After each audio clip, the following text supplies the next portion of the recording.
So I'm in the Trang today. I'll give you guys a little bit of a peek of kind of where I'm at. This is the Trang. It's kind of a cold, rainy day. They have a storm that's coming in off of the Philippines tonight, so just inside on my laptop here. And was going through some things this morning, you know, again, just in the last few hours. Really tank again. You know, thought we were going to hold some support in terms of the overall market cap, kind of being in the 145 to 150 range. But again, it's really fallen off, and it was even a little bit, you know, surprising for me to see prices kind of where we're seeing them right now. And so I was doing a little bit of research and came across a few different articles I thought were kind of interesting. In terms of like YouTube videos, I think like maybe probably one of the best put together videos that I've seen is was done by Krypto Lark. And Krypto Lark he's been in the crypto scene a long time. He has a really good following. I put him kind of up there in terms of like crypto YouTuber reputations, along with guys like Crypto, Sunny Decree, a few other guys. Sunny Decree hasn't been doing as many videos lately, but some of my guys I really respect. Some of his videos can be a little bit hard to watch sometimes because he is like, he can maybe get over technical at certain times, but I think that his analysis of kind of what we were seeing in the markets is really spot on. And so I put the reasons in the description below and kind of wanted to go through those just a little bit. So like the first reason, Bakkt, or you know, kind of some of the delays that we were seeing with the Bitcoin ETF, some of the speculation behind like the market essentially taking a dip and crashing right before that delayed like month delayment came out. And so there's been some speculation of insider trading, of some people kind of dumping in that market. I think that you know, some of these other reasons, probably the top three reasons that he had, or probably some of the reasonings that I'm kind of seeing, but Ripple basically.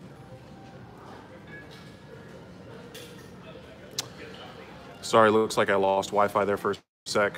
So the second reason we were kind of getting into was the market potentially overtaking Bitcoin. And this has been something that had been theorized for quite some time, that we were going to see the flipping. And a lot of people were speculating.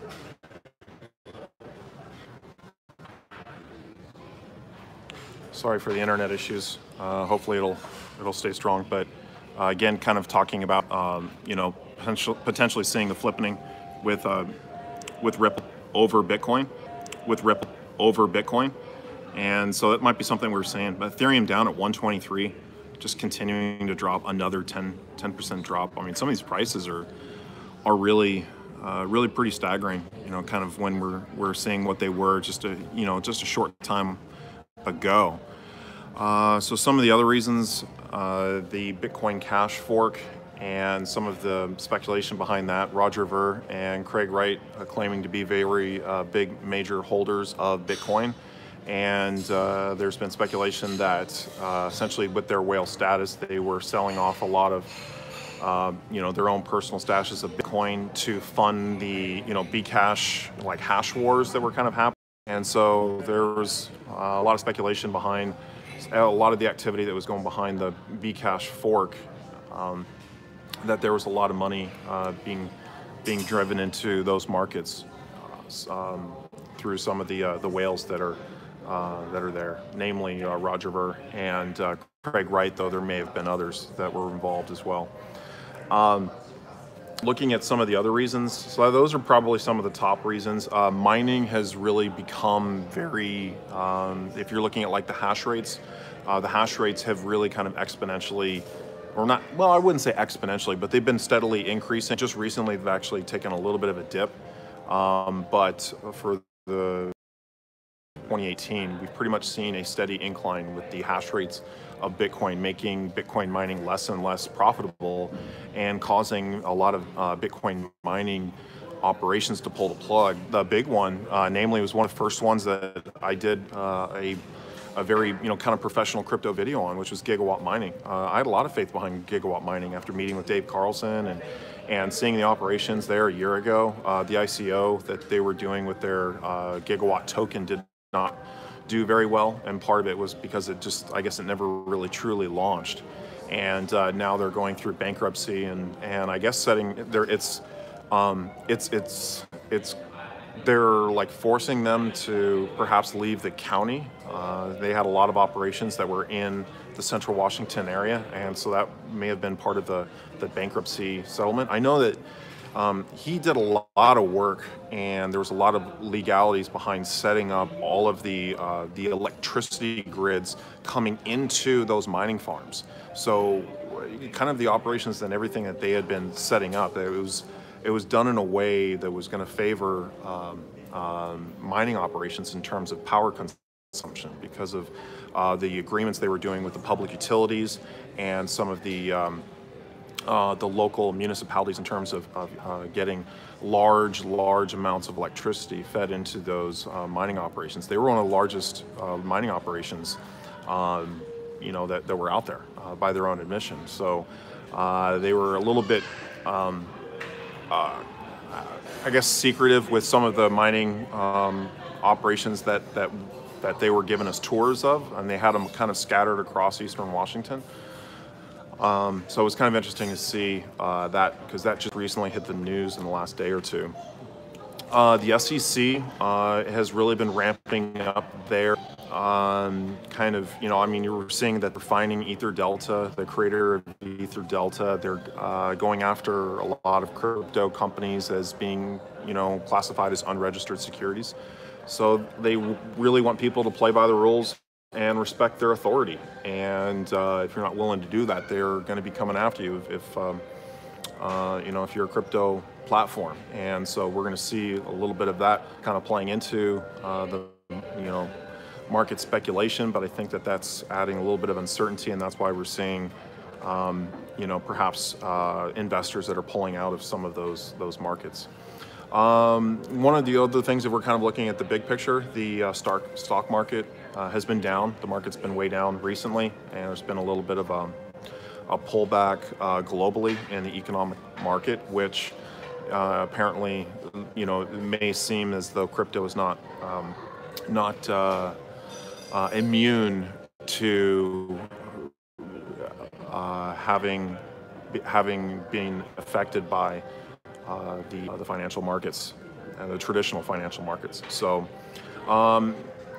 pessimism, some of the pessimism in the market, there's really not a whole lot of hype. You have a lot of speculation in the market. It's almost purely full of speculation. There's not a whole lot of coins or currencies that are done in a non-fungible way, where they're actually tied to a physical asset, say like gold or maybe even scarce things like artwork. There's been some new projects that have been kind of doing that have set up ways to set up tokenization of a large priced item. So at least you have a something that's backing that cryptocurrency. And but otherwise, right now, what we're just seeing is just a lot of pessimism with just a gradual, continual decline. Some of the other reasons, the end of the ICO that we had seen, there were ICOs that were probably very profitable. There were some people that did very, very well in early 2017, and then we just saw just a explosion of ICOs, and everyone was kind of starting their own project or their own coin, and most failed, and there was really no regulation behind that. Now we're kind of seeing kind of the aftermath of that. There's a lot of scams that were built up in the ICO space, so there's not as much excitement to get into the ICO market. Adoption is kind of another one. We still really haven't seen a whole lot of adoption with crypto. There's no industry in particular, like no one single industry that's really been taken over by blockchain where it's really just kind of revolutionized that industry. I mean, there's a lot of industries that are starting to incorporate blockchain technology and even different cryptocurrency projects into whatever it is that they're doing. They just really haven't fully been adopted yet, and so it's at least on a larger scale. So it's going to take a little bit of time. We thought that may have happened, perhaps in this year as things are. As we're starting to kind of see how things maybe are going to be regulated in certain countries. So there's so many different projects that are kind of in the works, though. I think that is something to just keep in mind. There's a lot of cryptocurrency projects that are being developed in the space. So the market being what it is right now is going to be a temporary phenomenon. It's just a great opportunity to get into crypto if you're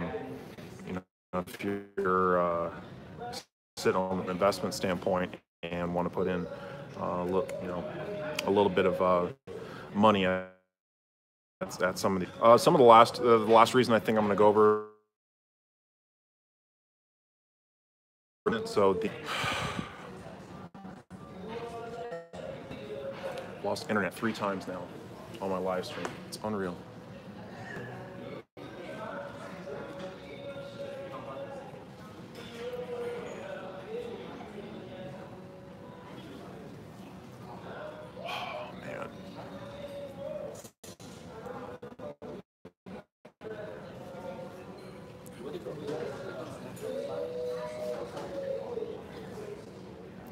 Sorry for the internet, guys, if you're seeing this.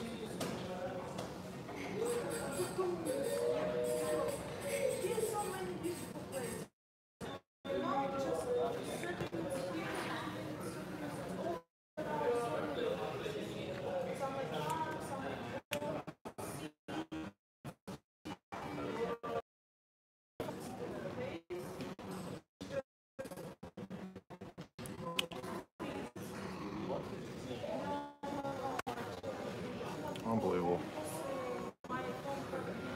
I'll put it next to the window. Maybe next to the window. Get a better cell signal.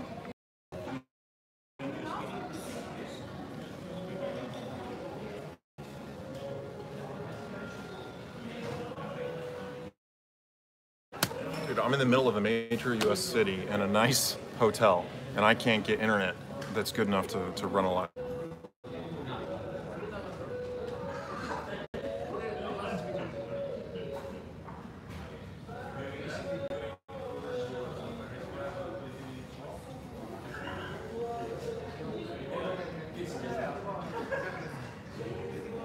Okay, so I apologize for the internet. It gets frustrating sometimes when the internet doesn't work. So anyways, getting into the last reasoning was technical analysis, and some of the support levels that we're seeing have been broken. So a lot of people were seeing support at like the 6,000 price level for Bitcoin. And once they broke through that, you kind of saw like quite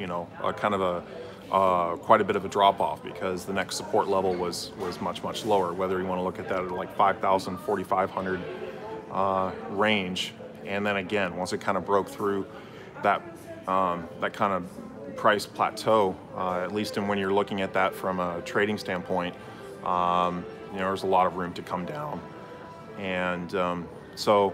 Those were some really interesting reasons. I think that those reasonings are pretty much spot on. It's pretty much been the best explanation that I've seen in terms of what's going on in the market. So I encourage you guys to kind of check out that video. I kind of did a short summation of that. And there's also some really interesting articles that, I put this in the description below. This is a Cointelegraph article that goes a little bit more, or I guess let's look at this one. This is the one from today. So this is kind of giving you an overall market. So nothing that's really hugely down. Most of the major coins are down just slightly, but it is down. And this article was 12 hours ago. So in the last few hours, we've seen it dip down quite a bit more. and kind of what we're seeing. This was an article talking about crypto derivatives. I put this in the description below. So I think this is kind of interesting, talking about Huobi launching a crypto derivatives market. It's a lot of projects that are kind of in the works, and you know, talking about some of the regulatory challenges. And, you know, this is outside of the U.S., so these are some interesting ones. This was a little bit of an older one. This is where I got the picture. But fear and loathing and opportunity, how crypto traders are handling the drop, and kind of what, you know, so just some different people's fears with kind of looking at, you know, how they're looking at the market. So anyway, some interesting stuff for you guys if you're looking for some material. But yeah, you know, for me personally, this is just, you know, since I'm already in the market, you know, I think a lot of people were, say, getting into Tether, like in terms of like the trading volume. Tether right now at number 8 in the market cap. Let me see if I can look at, I want to look at volume, exchange, market cap. Yeah, volume. So Tether is still really high in terms of overall volume. Same with Ethereum. What's going on, Face?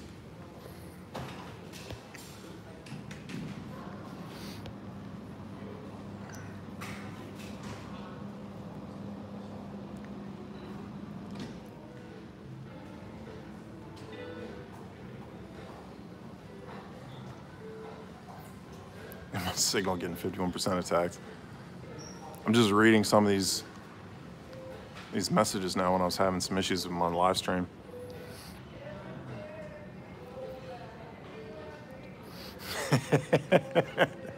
Yeah, man. Yeah, I got a little bit away from BitMEX, and part of it has just been traveling. But I think I'm gonna try to like slow down my traveling a little bit, so I have some time to kind of work on some stuff. Because like I've just been out like doing stuff, like basically on vacation, hoping that the bad times would go away. They haven't really gotten away; they've gotten worse. So, but yeah, this area that I'm in now, Nha Trang, is a pretty major city. We might be here for a little while, and then kind of getting my whole like travel and setup organized and whatnot, so I can be a little bit more efficient. I don't have my same like trade, like the office. I can't like go back into my office that I had in Saigon, where I can just be in front of all the different monitors and everything. So I got to do it a little bit differently.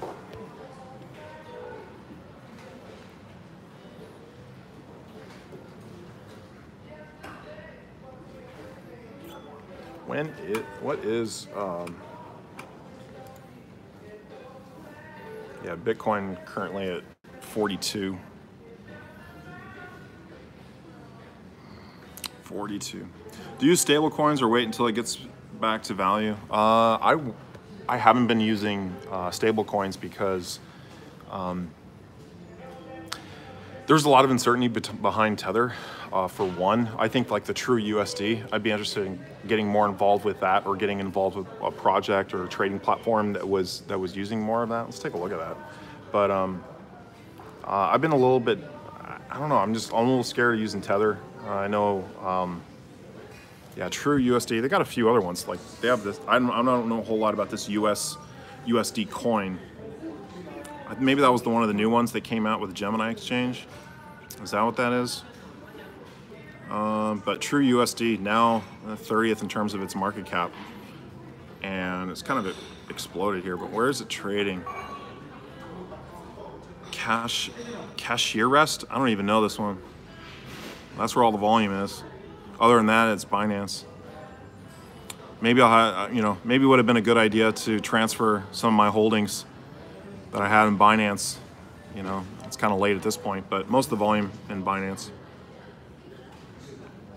Let's take a look at the, what was that other one? I want to take a look at that. the USD coin.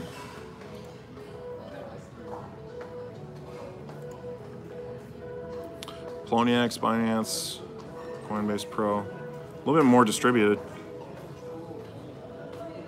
All right, maybe I'm thinking of a different one.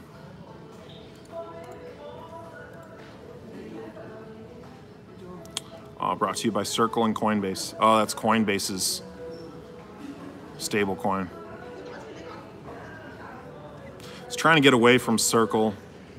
Circle was one of the first crypto accounts that I had, and then they stopped some of the stuff that they worked a lot like Coinbase when they first were like you were able to sell into your bank account.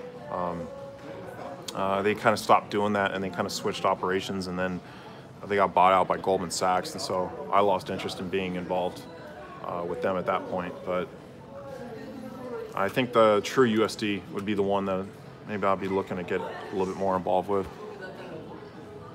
Craig, what's going on, man? Do you have enough fiat for 3 more months of traveling? I'm not holding a whole lot of fiat, to be honest.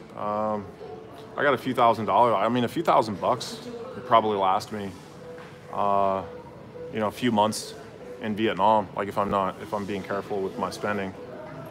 So I probably need to get more. Like maybe I'd almost rather hold like TrueUSD or some of these stable coins as opposed to like fiat. I kind of have a good little system right now. Like I can at least remit to know is a little bit easy to use in Vietnam. I don't have my bank account, but everyone else does, so it's kind of easy to work with them. But when I start traveling to some of the other countries I'm looking to go to, I'm gonna have to get some of this stuff sorted out before I go. Time for more XRP bags. Yeah, Ripple's been holding right around 50 cents. It's down about 40 cents today, but I imagine that we'll see a little bit of a rebound. Bitcoin dominance is way up though. That's probably something that's worthwhile taking a look at. Because this has kind of happened since we've seen, you know, in the last few weeks. When did this really, August 15th, kind of peaked over about 55% of the market was trading in Bitcoin. And it's kind of been holding that ever since April 15th or so. So like maybe look out like the last 3 months. Where were the dunes? They were north of Mouinet. They were past a bunch more like when we were coming up here. Beautiful. They got some that are just like white. They have some that are red. So that was fun. But this is a much bigger city. You could tell that like coming in. They got a bunch of buildings under construction, kind of where we're staying. Going to Burma? I don't know. I'll go wherever. Right now, I want to get one of those. Like I've been talking about getting like a trading setup. So I have this computer, and I want to get my other computer. Like I've got my other PC, but I only have like basically those 2 screens and an iPad. And I've been looking at the 3-screen setups, like the 3-screen laptops. And there's a company that makes them that actually has like stores you can go into, and they have one in Hong Kong and they have one in Taiwan. So I think I want to travel to one of those 2 places and actually go into the store and take a look at that machine. And maybe look at swapping that out with the computer I have right now. So I have a little bit more of like a kind of a mobile trading setup that'll have like 3 screens that I can pull out, and then my MacBook would be a little bit more for like video editing and multimedia stuff and music. Haven't been to Da Nang or Tam Mi. I don't know that one, but just planning on kind of making my way north. I really want to see Ha Long Bay, which is right outside of Hanoi. On the water is like where you see a lot of those like limestone rock formations that are coming out of the water. So that looks like fun. I want to spend some time there. And maybe after that, maybe I'll either go to Hong Kong or Taiwan.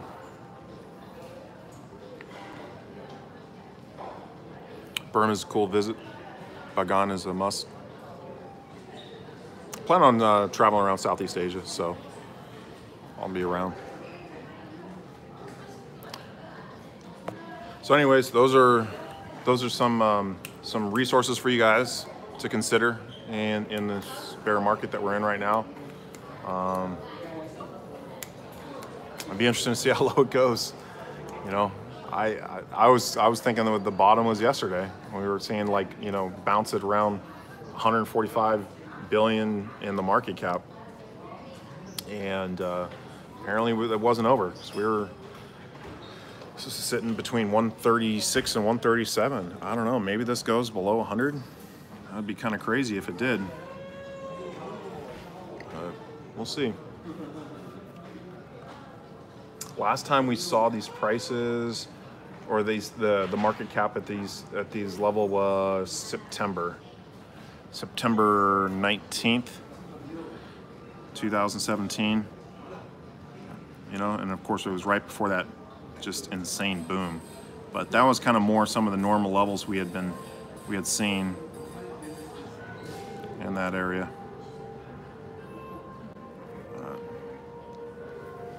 All right, guys, I think that's it for me today. Appreciate y'all staying online. I'll see you guys tomorrow.